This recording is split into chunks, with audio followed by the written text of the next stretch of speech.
วัดดูป่ะจอย นี่ เออ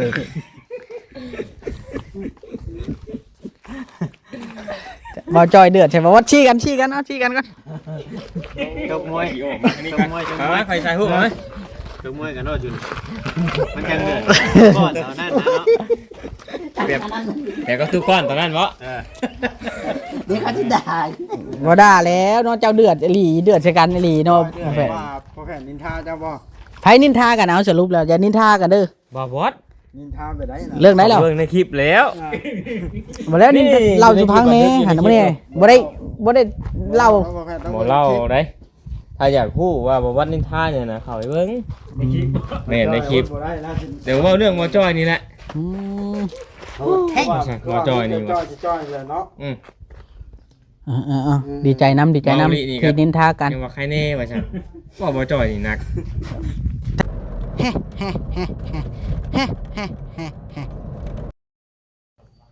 อะ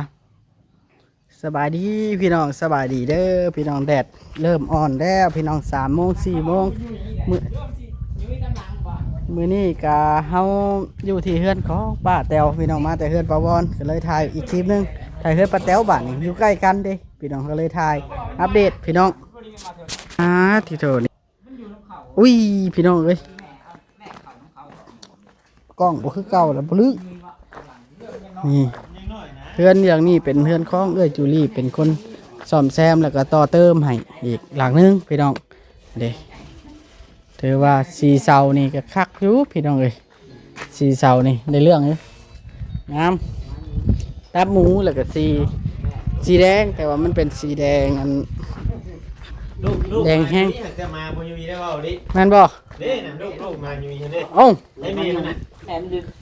โอ้น้อยแท้หาก็ได้นี่บ่ โอ้ยมันยังบ่อยู่อีแล้วมันกำลังเกิดเนาะ มันยังน้อยอยู่เนาะ ได้แม่มันอยู่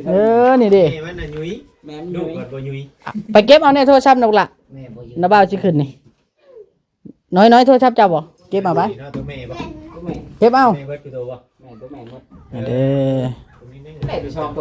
เฮาต้องได้เฮ็ดเฮาอีกได้อยู่บางนี้น่ะ ไว้ก่อน โดยได้เห็นแล้วนี่ ตกได้นี่ ให้มันลาย เนาะบ่เวียง แม่ เห็นไปหลาย ตกได้เมาเหล้าเนี่ยตกตายได้นี่ เห็ดอีกว่า เฮ็ดอีกค่อยว่าต้องได้เฮ็ดเฮา เห็ น่ะ ดว่าจะว่า เฮ็ดเฮาก็เฮ็ด ได้เห็ดละงามได้แหละ บ่เฮ็ด ปกติก็ขนาดมันสองข้างอยู่เลยเนาะ คันบ่เฮ็ดนี่เขาย่านเจ้าตกบ่แม่นดอกในอื่นน่ะไม่จังไผเฮ็ดกันยังบ่ตกแล้วนะ มีอยู่ไม้10 18นั่นแหละไม้เก่ามันอยู่ โอ้เฮ็ดมันต้องเฮ็ดเฮาก็เฮ็ดพี่เฮาเฮ็ดออกมาทางนี้ โอ้ไม้จังไผก็ได้ เฮาเฮ็ดออกมานี่เฮาพังอยู่นี่แล้วต่อขึ้นมานี่แปลว่าชั้นอันตกอันเนี้ยมันอยากตกมันบ่มีเขตแดนมันอ้าวพี่น้องขึ้นมาเบิ่งเฮือนเบิ่งซานของป้าแตวโอ้คัก หักบ่ สีขี้เท่าง ามเนาะ งามมาแนว ป้าก็งามโอ้ป้าดีใจนะ นี่ห้องพี่น้องเนาะก็ยังบ่ได้ใส่ว่าคักนี่พี่น้องนี่คักแล้วป้าไอ้บ้านนี่ โดย คักคือว่าติ ป้าก็ว่างามแล้วถูกใจเนี่ย เอาละร้านอ่ะแม่น้อยรู้ว่าไปนี่กินหยา คักละ ตามที่ แน่นาดีบ้านนี่ได้ชำนี้ก็โอเคแล้วนะพี่น้องอันนี้เราก่อนเราจังแนบนี่มันก็งามพี่น้องเราเด้เราบ่เราก็บ่งาม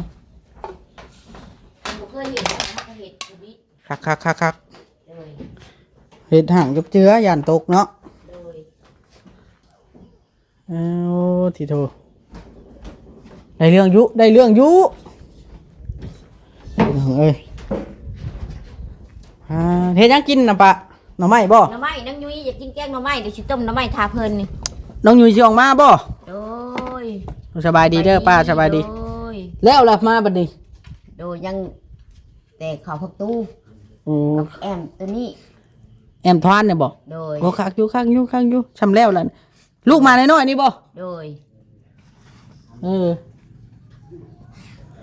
ได้อยู่พี่น้องเอ้ย ป้าก็ดีใจ ใจได้เป็นตกแต่งเสียงเหาะให้งามเรือนชานบ้าน เฮาว่าแน่นนาละบาดนี้ป้าเอ้ยเนาะถือว่าแน่นนาคักถือว่าสมควรนะ โดย สำนี้ สาธุ อย่างหนึงก็ดีใจได้หลังคาเฮาน่ะ โดยเพิ่นเป็นหุ่มโพหุ่มให้ให้แม่ป้าเป็นช่างเรือนช่างชานเนี่ยขอให้เจอยู่ดีอยู่ดีมีแฮง มัน ความเจ็บจะได้ความไข่จะมีขอให้อยู่มันยืนมันยืนซาถูกปานยกสะเก้าเท่าใส่หัว มันสำคัญได้หมอ โอ้ย หมอหลังคานี่ โดย มันผลตกมาแล้วมันห้ำหัวกว่าสิว่านี่ หัวเมื่อบ่มีบ่อยู่บ่ มันเฮ็ดให้ แบบกา มันเฮ็ดให้แป้นเฮาดอกเนาะ โดยคือบางนี่ก็พ้นภาค เชียวตัวไหนแอบนี่บ่ เปิดสิแอนไปนี่เด้อเนี่ย อันนี้นะบ่ โดยกระแปงตัวนี้นี่ อืม แอบ นะ ตัวนั้นกับป้าสิซื้อผ้าเบียดทีนี้มาขังเอาบ่ให้พ้นสระเข้ามาอย่ามันถึกแป้น ก็คักอยู่ได้ล่ะ เนาะ มันกว้างเนาะเฮือนเจ้ามันกว้างอะไร โดย อืม ป้าก็ดีใจเดี๋ยวบนอยู่บนเช้าเลย ได้ชำนี้ก็โอเคแล้วป้าเอ้ย โดยเพิ่นเบิ่งเพิ่นแย่งซำนี่โอ้ยหาใช้ได้เด้บ่มีไผดอกที่เบิ่งที่แย่งเฮา ถือว่าเฮาทำบุญร่วมกันกับเพิ่นเนาะเฮา โดย ในชาติที่แล้วอาจสิมีบุญวาสนาเคยเป็นพี่เป็นน้องกัน แล้วเลยเพิ่นเลยขึ้น ได้ ขึ้น แต่ เห็น เว้าความว่าไว้วอนหาคุณชินคุณธรรมนี่แล้วขอให้ปกปักรักษาเพิ่น อือสีห้าวกระแดงคักนี้นี่เนาะ โดย อืม เพิ่นสั่งสีแดงเข้ามาให้ถึงจะได้แดงซ้ำมันออกแดงเลือกโนดเลือกนกเพิ่นว่า โอ้อยากได้แดงซ้ เพิ่นว่ามันสิว่าสิเป็นสีแดงซ้ำเพิ่นออกมาเพิ่นถ้าแล้วเพิ่นเป็นสีแดงอันเลือดนกเพิ่นว่านี่ยา ำได้แล้วจำนี้ก็ได้ ยา แดงเลือดเป็ดเลือดไก่ก็ได้แล้ว โดย เนาะ โดยแม่ป้าก็บ่ว่าแนวใด ใกล้กว่าห้ามบุทาอยู่ได้นี่ ใครก็บ่ท่าหากเบิ่งทั้งอยู่หลุมปัดงามไปนิดหนึง แม่นมันตัดกัน โดย สีเท้าอันนี้เนาะ โดย อื แม่ ม ป้าหมากลายได้สีเทานี่คือเลือกให้งามว่ะ แม่นมันสิคือกันกับเพื่อนอันปลาบอนเด้เพิ่นญาติลงกัน โดย เลยเพิ่นเลือกสีนี่แหละเพิ่นว่า อันนี้มันเป็นสีหวานตาเนาะ แม่น เบิ่งบ่เบื่อ มันนานเก่าสีนี้ฮะ โดย สีเทาโอ้ยังเหลือเท่านี้เนาะ โอ้ย ยังเหลือเท่าแต่ประตู โดยเจ้าพวกเอี้ยมมันเพิ่นชอบใส่ซื่อๆเพิ่นโกกข่าวแล้วเพิ่นชอบใส่ซื่อๆบ่ทันได้ใส่ก้อนใส่หนัง เพิ่นลองเบิ่งบ่ แล้วมันซื่อๆบ่ทันได้มีอิหยังใส่ มาเจอกัน อืม สบายดีสบายดี แล้วเราบอกมา ก็ล่ะพ่อเอามา บอกมา หาที่ว่าเอาเว้าเอง นี่เด้ ยังจ้อย ไปหา บ บ่ อก ได้ กูจะไปบอกกับความบอกผมมา ถามสิเอา บาบอสแล้วว่ากันกินฮอดเฮือนป้าแต๋วแล้วว่าจังว่าเบิ่งงาน สองโม เอา ง ว่า สาม นะ โมง เอาโทรนัดข่อยอะไรที่ออกมาคุณไหน ไปได้ล่ะ เจ้าบอกว่าสิมาแต่ว่าเว้ากับเจ้าว่าบ่มาหรอกเพิ่นว่า เพื่อน ไปบ่อยากให้กันมานํเนาะ จังหน่อย กันว่าเนี่ย มาจ้อยสิอยากมานํว่ะ บ่ได้อยากให้กันมาบ่นี่มันเป็นจังได๋จังนี่ล่ะ ไผบ่อยากให้บ่จอยมานะบ่บอสบ่ บ่บ่เป็นจังได๋ ที่หนึ่ง ไปไปยังเราแม่นี่เนาะว่าเนาะ นี่แหละพี่น้องเนาะเฮือนซาลานแป้นของเราก็ได้ บ่จอยเป็นอะไรก็โผล่พี่บ่จอย เป็นจังได๋ บ่ตั้งบ่ได้อยากให้กันมาบ่เดี๋ยวนี้ บ่แล้ว ย่านหมู่ไทยไอ้เทิดนำบ่ ได้จังโพพี่ว่าซั่น แต่ ไปเสียไม่ได้ใช้ เพิ่นบ่ได้ให้เจ้าเป็นง่ายบ่ฮะ โยเพิ่นก็เชื่อไม่ใช่แล้วหายอยู่แล้ว เจ้าเลยไทยโทษด้วยการพาไปไทยเทิดบ่ แม่นมาจะได้ลอยมาก่อนเพิ่นว่าบ่ชวนเพิ่น บ่ให้เพิ่นมาแนวใดก็ให้เพิ่นมาก่อนบ่ ให้เพิ่นมาก่อนบอกเพิ่นอยู่หัก ขี้ เก่า พ่อ เพิ่น นะ มาก่อน ขี้ทั้งหน้าน่ะให้อีกก็ เพิ่นให้บ่จะให้บ่จัน ว่ามันดูเชื่อเราเมื่อนี้ได้ตบเลยเหรอ ขี่ค่อยได้ มาไอ้แหนมดูเด้ควันมาเนี่ยว่า ไม่ได้อีกแล้ว เพิ่นมันอูดมันจะแกล้งแฮดพุ่นติ มาแต่แกงเฮ็ด เจ้าก็ โอ้อลิ ลาวหลายเนาะ แม่เห็นว่าเราน้อยก็ได้ คันถ้าเจ้าค่อยบ่แพ้รถหุ่นใดเขาเนาะ ทำมาให้เราขี้ก่อนนั่นป่านนี้บัดสิยังบ่ฮอดนี้ ยัง เราพาซ่าเด้ เห็นบ่ไอ้เทิดนะเอาสรุปแล้วนะ หนึ่งเขา หนึ่งเขา เราสิแกล้งหน่อไม้ เก่งน้อยบ่นะ แกงหน่อไม้ทาสาวยุ้ย สองหม้อโอ้โห เนาะ ไปเจออย่างนี้ เก่งน้อย เอาไปทั่วนะ อันนี้ก็ถามว่าเออเราเอา เราบอกกินนี่ ตัวหนึ่งต้ม เออ ในหูเข่าตัวนั้น แม่นบ่บ่จอย นั่นหุงข้าวแต่ได้แต่เจ้าสิกินข้าวแรงกับเราบ่คือมาคือเราหุงข้าว บ่แล้วเราก็หูไว้กินนั่นแหละ ตายแล้วเนาะ อืม ไปกับเมื่อใช่ไป เมื่อโน่นไหลหากระทายนี่เนาะ ถ่ายคลิปยังบ่ได้จบในให้เมื่อล่ะบ่จอยเคลียร์ดู แต่พอแผ่นไหลกันมึงอะไรติ ชวนเมื่อได้เพิ่นบ่ได้ไล่เลย เบิ่งเสื้อบ่จอยของนี่ใจต้นลาวพี่น้องเอ้าใครจะดีซื้อรถลีโวให้บ่จอยหน่อยเด้อบ่จอย ซื้อรถวีโวให้ค่อยแน่ กระเทิบยังบ่ได้อยากได้รถดิโอเลยเอากระเทิบก่อนมาจอยเอาไปที่ละกันตอน จอยแบบไรกินนี่นะนินทาแล้วบ่ นินทาบ่จ่อยเอาบ่จ่อยนี่ จอยกันนี่ บ่ นัก ว้า หนาว นักอยู่ได้บ่จ่อยนะบ่จ่อย ให้ดิ เจ้าน้ำ เจ้าไปไล่เบิ่งในคลิป เจ้าจะคุ้มความรักเนาะ เว้าคนนินทาเจ้าว่า ไอ้บ่บดนี่ เข้าไปเบิ่งในคลิปนี่แหละ ตั้งเว้ากันดี เนาะมาจอย เจ้าก็น้ำเบิ่งคิดนี่แหละเนาะ น้ำนั่นมันบ่มีสัญญาณนี่ ชี้บ่บอสดูบ่จอย นี่ เออ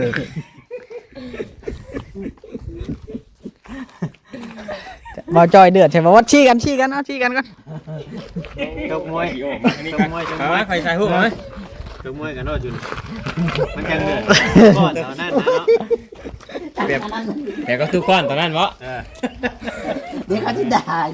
บ่ด่าแล้วเนาะเจ้าเดือดอีหลีเดือดใส่กันอีหลีเนาะพ่อแฟน ว่าพอแผ่นนินทาเจ้าบ่ ไผนินทากันเอาสรุปแล้วอย่านินทากันเด้อ บ่บอส นินทาไปได้นะ เรื่องไหนแล้ว เบิ่งในคลิปแล้ว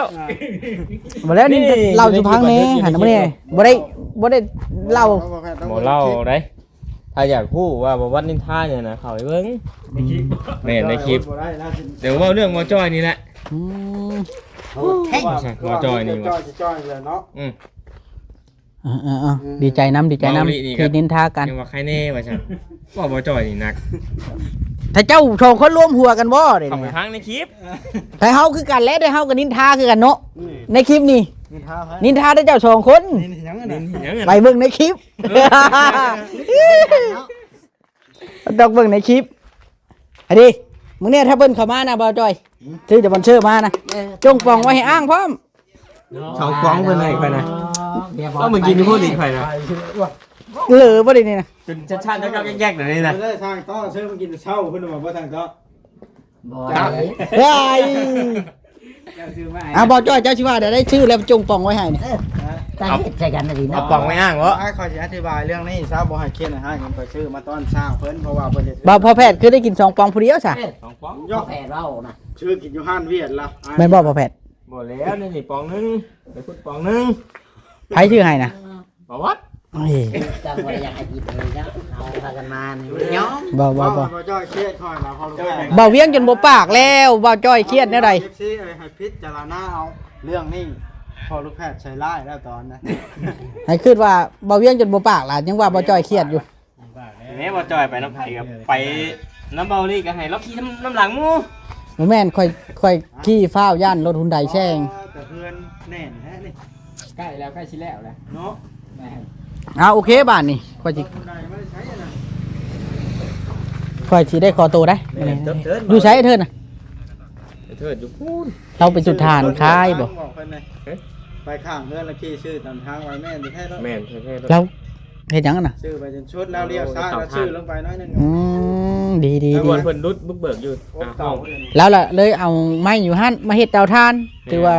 เพิ่นไม้ที่ว่าเพิ่นบ่แพงแล้วย่านเพิ่นจุดทิ่มแม่นบ่ เฮ็ดปันกันกับเจ้าของที่เป็นจักกับของเจ้าของที่นะ เท่าไรอ่ะเท่าไรหารเท่าไรอ่ะ64บ่เลย37 ทานทำกันเลยว่ะ คนละครึ่งเลย บ่จ้อย แนวใดก็เฮาอยู่ใกล้เฮือนเฮาเนาะ ไอ้เกิดของแห้งเรากับไม้จักน้ำมัน เดี๋ยวมื้อหน้าละมื้อหน้ามื้อในล่ะขอยสิชวนเจ้าไปเยี่ยมชาวใบเด้อ ไป เพราะว่าเฮาก็คิดฮอดแล้วหึงแล้วเด้ แม่เคย เพิ่งล่ะ ว่าน่าจะเป็นอีกจัก2-3 มื้อน่าจะไป วันหยังล่ะ2-3มื้อฮะ มาก่อนเนาะ มื้อนี้วันหยังว่ามื้อนี้ วันจันทร์ วันจันทร์มื้อนี้บ่ได้ออกมื้อบ่ได้ออก มา น่าจะเป็นวัน ชุบไปได้บ่ ทางนี้ก่อนบน มันพัดมันชุบนะ ทางเงิน อืม เบิ่ง ไปเบิ่งกันเนาะไปเบิ่งแล้วจังคิดแจ้ง FC อีกทีนึง แม่นเพราะ แล้ว ว่า แต่เช่าหยังกันน่ะ มื้อนี้สิบ่ได้ออก เจ้าเรื่องแกงหน่อไม้ เป็นยังไงคือบ่อยากออกแนวนี้นะ ก็สิได้อยู่ซอยเวียกเพิ่นนะปุ๊กตู่ปุ๊กหยังนั่นแหละบ่าวจอยเอ้ย ปลูกตูบซอยไผเล่าซอยเรือไผ ช่วยเหลือไผเดียวนี่นะ ปุ๊กตู่อยู่งานบุญงานหยังหั่นนะหลายๆคนคือสิฮู้เนาะพี่น้อง ดิ เอ้ย นแดงติดแล้วเพิ่นบอกให้ FC ชื่อรีโวให้เพิ่นบอก แม่นเอาพี่น้องเนาะสำหรับคลิปนี้สิได้ขอตัวก่อนบัดนี้พี่น้องลาไปก่อนพี่น้องเนาะ เอา ฝากกดไลค์กดติดตามคือเก่าคือเดิมเด้อพี่น้องเนาะเพื่อเป็นการเชียร์เวลาเดี๋ยวสิขอตัวก่อนเดี๋ยวสิได้กลับบ้านกลับซองก่อนบ้านนี่นะพี่น้องเอ้ยเนาะไปพี่น้องเมื่อเพื่อนเมื่อซานบ้านนี่นะบ่อยู่หึงแล้วล่ะหนวดจนป่งบ่ล่ะ มันบ่คือ ตัวเราชอบใจกางเกงนี้